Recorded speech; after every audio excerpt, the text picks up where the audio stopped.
So which of the Magnificent Seven group of companies is the favourite in the eyes of investors?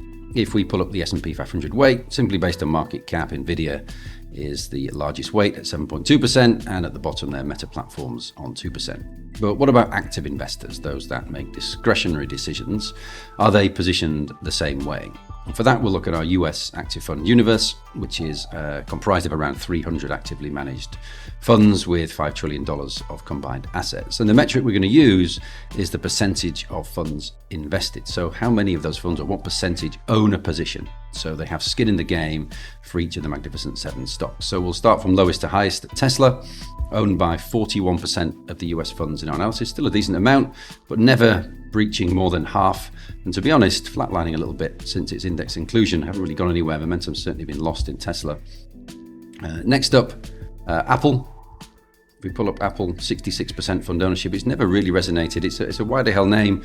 Hasn't really gone anywhere. And we're actually at our lowest levels of positioning since 2010 in Apple. We'll then follow up with Nvidia, perhaps surprising it's only third in the list, considering it's the largest index weight. 70% of funds own Nvidia. Again, a slight pause in that ownership growth since the previous decade, where it's gone from almost zero to well over 2/3 of investors. Next up, Amazon and Meta, owned by a similar amount. 81% of funds own both of those companies, which leaves Microsoft and Alphabet, who will be crowned king. Well, Microsoft, surprisingly to some, comes in at second place. So 87% of funds now own Microsoft. Again, it's been a hugely widely owned name over the past decade, and same with global equity funds as well.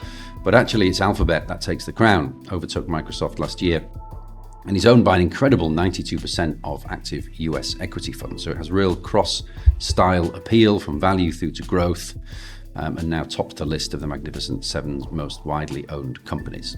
So two takeaways. The first is that active and passive are different. There are different clues to be gained from each. And the second is that Alphabet is the king of the Magnificent Seven.